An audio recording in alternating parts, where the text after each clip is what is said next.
Hey guys, welcome to the Curiosity Channel. I'm speaking to you in English. Over the last couple centuries, English has spread from being isolated to a small island just north off the coast of mainland Europe to becoming the common language, or lingua franca to linguists, of the entire world. But for all its familiarities, English is pretty odd. I mean, I before E except after C, or when sounding like... you get the idea. With so many rules and exceptions and eccentricities, why is English so weird?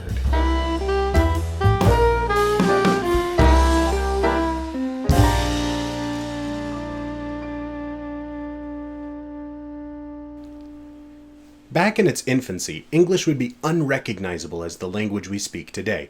English was a member of a group of languages known as the West Germanic languages. This earliest form of English we call Old English today.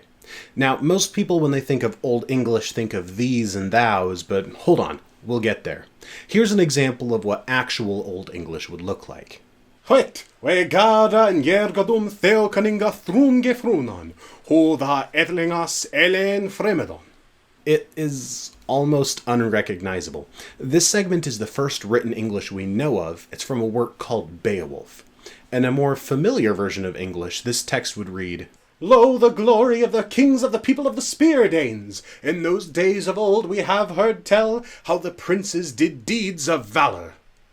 In this form, it's really easy to see the Germanic heritage of English. You'll also see some letters that are relics of an older script, such as the A and the E smashed together, the letter P with a little mohawk, and the D with a little slash through stem.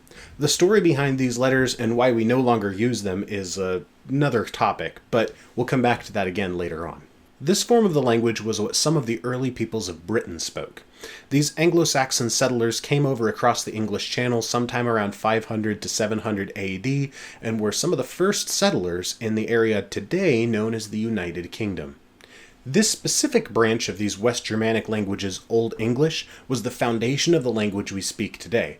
Now, obviously it went through some changes and some influences as it went along. The next major change we're going to look at comes in 1066. For centuries, Old English had been left on its own to evolve and become its own language on its own, but this new shakeup came in the form of an importation of ideas from Normandy. Well, a forceful importation of ideas at the hands of William the Conqueror, who decided he would rather be King of England than just King of Normandy. Long story. The consequence, however, is that now you have two distinct people groups living in Britain that are communicating regularly. You have the lower class made up out of the native Anglo-Saxons who are still trying to speak their form of Old English, and the victorious Normans who are speaking the Norman dialect of the French language. Both groups refuse to betray their cultural heritage and simply learn the language of the other group, so next thing you know, we've developed a pidgin language between the Old English and the Norman French, which we call Anglo-Norman. As the Norman influence held the political and economic power, many words regarding politics, government, and religion were directly adopted from the French language. As these two languages continued to coexist, the lines between the two began to blur, and we find ourselves, here around 1150 AD, entering the next era of English's development, Middle English. The most famous example of Middle English is a cornerstone work by Geoffrey Chaucer, the Canterbury Tales. Now, on the surface of things, you wouldn't expect an anthology collection of tales and anecdotes of pilgrims on their way from London to Canterbury to be such an important piece of English literature. At the time, however, no serious author would have written his works in the vulgar language of the people. Middle English was what the peasants spoke. You'd write your book in Latin, or at least in French. But that's exactly what made Chaucer and his work so important. As an established poet writing in Middle English, Chaucer was able to help legitimize English as its own language and not some bumpkin dialect that farmers off of nowhere spoke. Now, before we get too excited about coming up to a real English as we know it, let's take a look at what Middle English actually looked like with an excerpt from the Canterbury Tales, specifically from the Merchant's Prologue. Weeping and wailing, caring o' the sorrow, I know ye know, on even and a morrow, quod the merchant, and so doon other more that waited vain. It's definitely a lot closer to something we could read. In fact, just to look at it, you could probably understand it just fine. I mean, sure, there's a few odd words and the pronunciation is bizarre, but we're a lot closer. We finally have something that kind of sort of looks a little bit like English. A little. Here's what the excerpt looks like in familiar modern English. Weeping and wailing, care and other sorrow, I know enough, in the evening and in the morning, said the merchant, and so do many others who have been married. One of the most significant changes in English was happening at this time as well, the Great Vowel Shift. This mysterious phenomenon caused the pronunciation of all these English words to shift closer to the way that we say them today. Before the Great Vowel Shift, for example, the word bite would be pronounced beat, and now of course we say bite. Similarly, the word out would be pronounced oot before the Great Vowel Shift. No one knows for sure why the Great Vowel Shift happened, whether due to migration because of the Black Death, or in opposition to their French heritage wanting to make English sound as different as possible.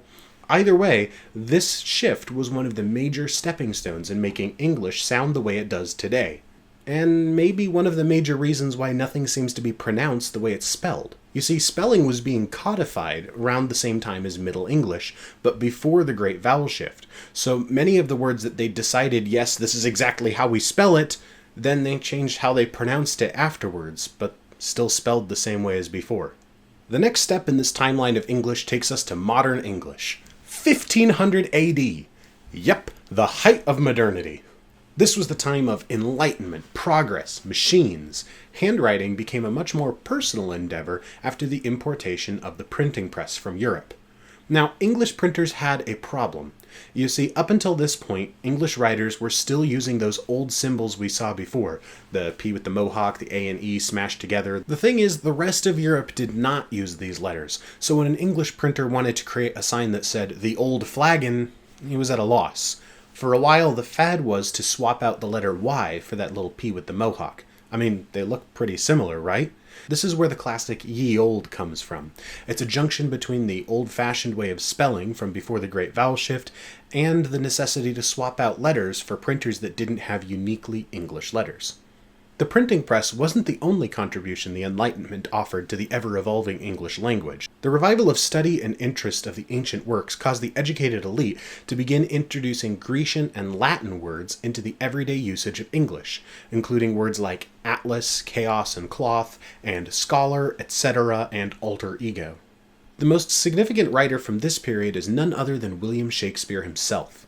Being a skilled writer in his own right and being born at such a nebulous time in the history of the English language, Shakespeare was able to exert no small influence over English simply by making up new words of his own.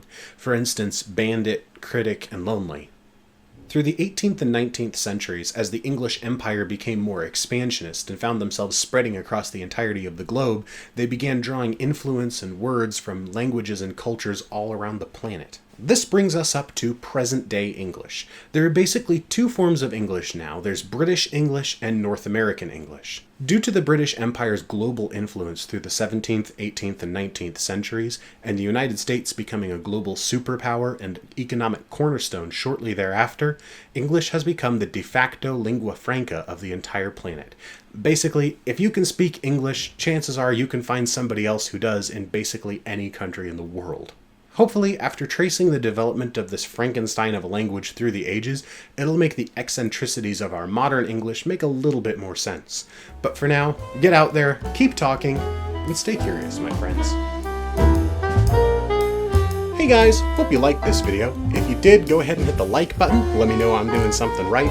If you have any questions about this video or any suggestions for a later video, go ahead and drop them in the comments section down below.